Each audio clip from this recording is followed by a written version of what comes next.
इतना मेहनत की इसके लिए, जाना था? पता है कितना लोगों को जवाब देना पड़ता है? पता है तुम लोगों का बेवकूफी की वजह से आज हम पर कितना मुश्किल आन पड़ा है? सर पे वाला मर गया। कहा बोला मर गया? तो हम का उसका लाश से बात कर रहे थे। इतना देर से काहे बताए बे?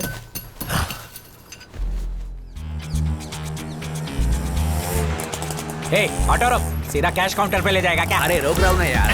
बेवड़ों का दूसरा घर है ये। 4 दिन से बुढ़ाऊ यहीं पड़ा है। एक दिन उसकी बहू झाड़ू से धुलाई करेगी तभी क्या सुधरेगा। भैया, दारू बेचते हो और पीने वालों को गाली देते हो?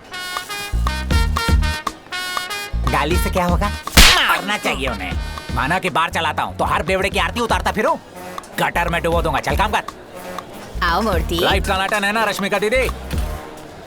4000 में दुनिया का हर मीट लाया हूँ। रात तक 12000 की कैश एंट्री हो जानी चाहिए। हर चीज 3 गुना भाव में बेचूं, मजाक है क्या? ऐसे कैसे धंधा चलाओगी दीदी? हाँ? मटन में कुत्ते का मीट मिलाओ, हाँ? चिकन में कौवे का मांस मिलाओ, हाँ? कॉकरोच को हाँ, चप्पल हाँ। से मार के मसाले वाले तेल में डुबाओ, उसे नींबू का अचार बता के कस्टमर को चिपकाओ। नशे में टल्ली बेवड़ों को डबल किक मिलेगा।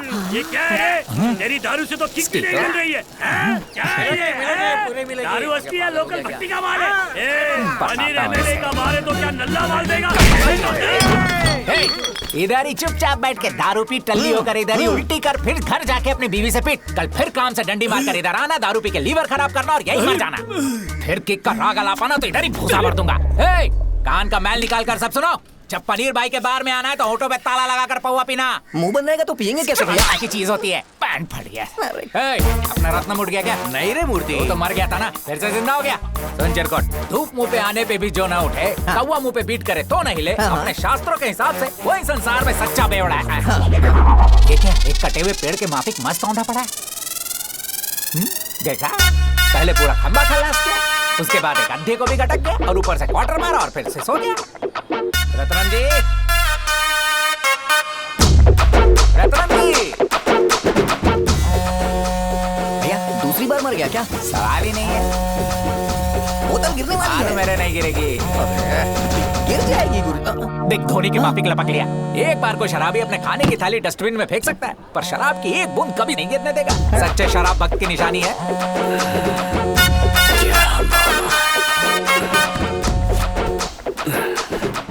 रत्नम, सीएमसी हॉस्पिटल जा रहा हूँ, जल्दी से पहुँच। क्यों? वहीं बताऊंगा।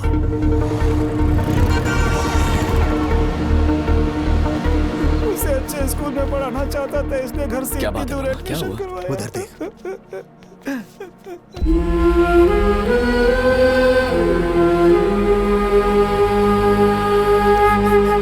क्या हुआ उस लड़की के साथ? अरे वाह, घड़ी बहुत अच्छी है। बर्थडे पर पापा ने गिफ्ट दिया था अंकल। क्या करें आप?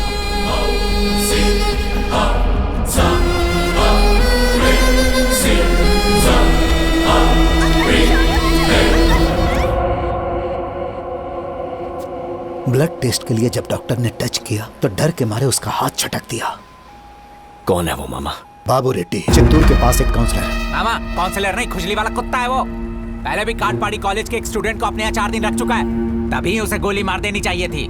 रत्नम, अब ये तेरा काम है, तुम्हारी जगह मैं जेल जाऊंगा।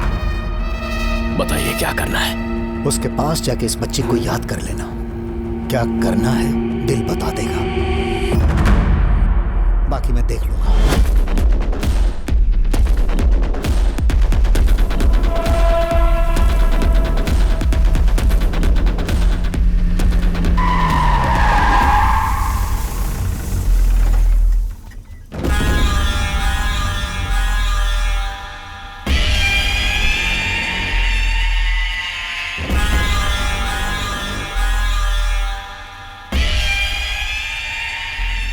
उसे पास मत आने देना। ठीक है भाई।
स्टेट से दूसरे स्टेट घूमता अपने घिनौने शौक पूरे करने। घर की पुट्ठे, तेरे शहर में कोठे नहीं थे जो बाहर मुंह मारने गया था, वहीं चला जाता। लेकिन अपनी प्यास बुझाने तूने उस बच्ची पे हाथ डाला। तेरी बेटी की उम्र की थी वो। बहुत हिम्मत है तुझमें जो दिन दहाड़े ऐसा कांड किया। तेरा ना इलाज करना होगा। नहीं। इसका पैर काट दूं क्या? काट दो भाई। इसका औजार ही उड़ा दूं। इसका हाथ काट दूं या सीधा गर्दन उड़ा के किस्सा खत्म कर दूं मैं? नहीं, ऐसा मत करो। तुझ जैसे बीमारों की बीमारी मिटाने का यही इलाज है। आजा, इधर छुपा था चूहा। जिम में था भाई। उधार चुकाने की औकात नहीं, बॉडी बनाने चला। आजा पहलवान, बिना किसी कागज के बैंक तेरे को लोन देती क्या? सेठ से पैसा लेता तो बीवी के जेवर रख लेता। हमारे आदमी ने बिना पढ़ाई लिखाई के तुझे ब्याज पे पैसा दिया और तू बिल में जाके छूट गया। कौन है बे? कानून अपने हाथ में लेता है तू। चल इधर आ। कोई नया रंग रूट है क्या? जाके हुल देता हूँ। मैंने तुझे पहले भी कहीं देखा है। तेरी माँ वेलोर के मार्केट में धंधा करती थी ना। तू उसी लोग नायकी का बेटा है ना जो धंधा करते हुए पकड़ी गई। क्या बोला? इसकी हिम्मत कैसे हुई?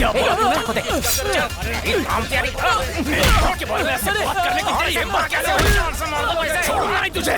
उस पर हाथ उठाएगा। बोलता है और मैं मारता रहूंगा। की माँ को गाली देता है। मार दूंगा तुझे। तुझे छोड़ूंगा नहीं मैं। हवाला बंद करूंगा तुझे।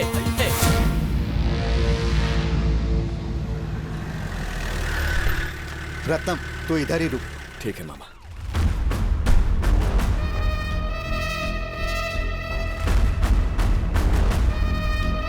रत्नम के खिलाफ अरेस्ट वारंट जारी किया है। देखिए, आप प्लीज बैठिए। अगर कोई मसला है तो कौन सही है कौन गलत है पता नहीं लगाओगे? एक ऑन ड्यूटी ऑफिसर पर हाथ उठाया उसने। गुंडे का पक्ष ले रहे हैं आप? बिना वजह नहीं मारा। पुलिस वाले ने उसकी माँ को गाली दी।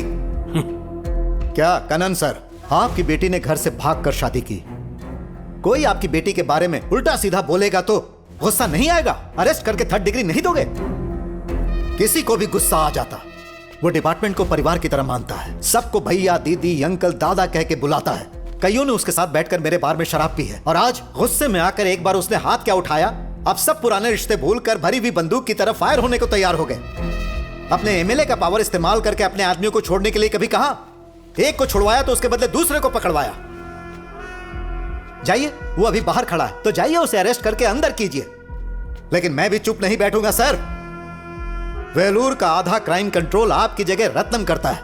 पुलिस और गुंडों के बीच अगर तालमेल होगा तो ही यहां शांति होगी, ये याद रखना। कमीने की हिम्मत कैसे हुई हमें उल्टा सीधा बोलने की? उसकी मुंडी काट के फुटबॉल खेलना चाहिए। जाने दे। उसने वही कहा जो उसे बताया गया था। बात समझा नहीं? पता नहीं कहां से आई, पर मेरी माँ इस जगह आकर रहने लगी। मेहनत से उसने मार्केट में अपनी जगह बनाई। इंसान नहीं देवी थी। फिर एक कोठा चलाने वाले की नजर मेरी माँ पर पड़ गई। उसके 5 साल के बेटे को उठा लिया, ब्लैकमेल करके उसे मर्दों के साथ सुलाया। किसी तरह अपनी इज्जत बचाकर खुददारी के साथ जीने की कोशिश की माँ ने। फिर एक दिन वहां पुलिस की रेड पड़ी। औरों के साथ उस देवी को भी उठा ले गई पुलिस। एक अखबार वाले ने फोटो खींच ली, खुद की तरक्की के लिए। एक फोटो के आई पूरा शहर उस देवी को गालियां देने लगा। फिर भी शायद हिम्मत जुटाकर वो जी लेती, लेकिन अपने बेटे के सामने वो इस तरह खुद को जलील होता नहीं देख पाए। और एक दिन पुलिस स्टेशन में ही उन्होंने फांसी लगाई। और इसीलिए जब भी कोई माँ का नाम लेता है ना तो दिल की धड़कनें बढ़ जाती हैं कि पता नहीं क्या पूछ लेंगे। हे मूर्ति, आज के बाद कभी मेरी माँ का जिक्र मत करना। जा।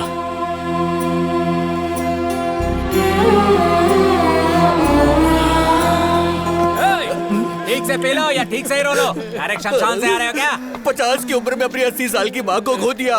उसका क्रियाक्रम करने के बाद ये कार्यक्रम कर रहा हूँ ताकि उन्हें भुला सकूं। 5 साल की उम्र में अनाथ होकर रोया तो हाफ सेंचुरी पार करके भी मगरमच्छ के आंसू बहा रहा है। नमस्ते सर। नमस्ते सर। नमस्ते सर।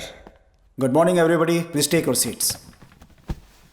कुछ दिनों से आंध्रा बॉर्डर पर तमिलियंस की जमीनों पर कुछ गैंग्स कब्जा कर रहे हैं। मैं देख रहा हूं कि आए दिन पिटीशंस फाइल हो रही है। आखिर उस बॉर्डर पे चल क्या रहा है? सर, 1959 में तिरुपति को तमिलनाडु से लेकर आंध्र प्रदेश को दे दिया गया। तब कई तमिलियंस की जगह आंध्र प्रदेश में चली गई। दूसरे स्टेट में जमीन चली जाने के कारण तमिलियंस के राइट्स और उनकी सेफ्टी धीरे धीरे कम होने लगी। इस मौके पर नागरी के एक गैंग ने डरा कर धमका कर आधे पौने दाम में उनकी जमीन खरीद ली। कौन सा गैंग है ये? उसका डिटेल बताने के लिए चित्तूर के रिटायर्ड तहसीलदार यहाँ पर आए हैं, मिस्टर श्रीनिवास राव। नमस्कार सर। आज से तकरीबन 25 साल पहले अमेरिका जाकर सेटल होने वाले एक एनआरआई थे। तिरुपति में उनके पास 40 एकड़ जमीन थी और उनके 3 बेटे भी थे और वो तीनों भी अमेरिका में ही सेटल थे। तमिलनाडु और केरला से आए हुए धर्मालिंगम, पुण्यकोडी और केशव ने एक साथ मिलकर अमेरिका में रह रहे तीनों भाइयों की फेक आईडी बनाई और उनकी जमीन को 32 करोड़ में बेच दिया। फिर तिरुपति से नागरी जाके रहने लगे। लैंड ग्रैबिंग के ज्यादातर केसेस के पीछे इसी गैंग का हाथ है। एजुकेशन मिनिस्टर गजेंद्र बाबू का इस ग्रुप को फुल सपोर्ट है। उन तीनों का नाम क्या है? भीमा रायडू, सुब्बू रायडू, राघवा रायडू। आजकल नगरी इलाके में ये तीनों भाई बड़ी हस्ती हैं। नमस्कार भाई। हाँ नमस्ते सर। नमस्कार साहब। नमस्कार। नमस्ते साहब। स्वामी नमस्ते भाई। भैया किधर है? वो तो अंदर टॉयलेट में। हमेशा उधर ही मिलते हैं। भैया सवेरे रेणुगुंटा से रजिस्ट्रार का फोन आया है। मैटर का है? वो जो आरकोनम में हमने जमीन छीनी थी ना, वो तुरंत रजिस्ट्री करवाना होगा। जमीने को इतना जल्दी कहाँ पड़ा? सर्वे नंबर की कीमत बदलने वाली है भैया।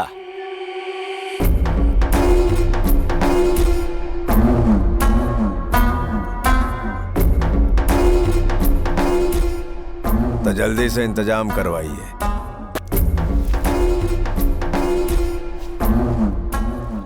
भैया विजयवाड़ा से मैडम का फोन आया था। आपकी बेटी फ्रेंड्स के साथ सिंगापुर घूमना चाहती है। टिकट्स बुक करने के लिए बोला है भैया। ठीक है भैया। सुबह बोलो भैया। बिल्डिंगिया का काम कैसे चल रहा है? बस 10 दिन में हो जाएगा भैया।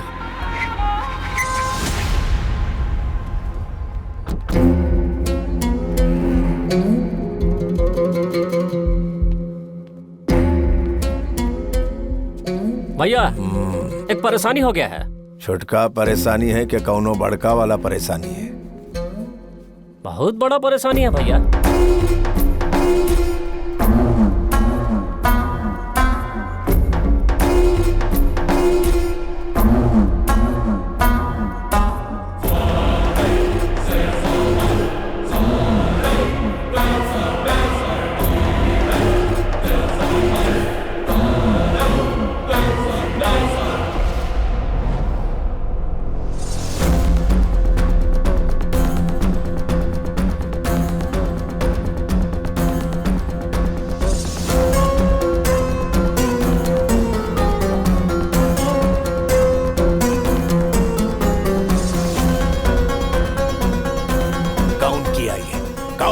की आई गड़बड़। सर्वेयर बुलाओ उसको।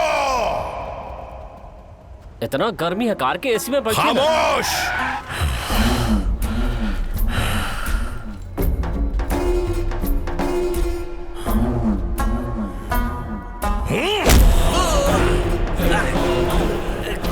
कितना मेहनत की है इसके लिए, जाना था?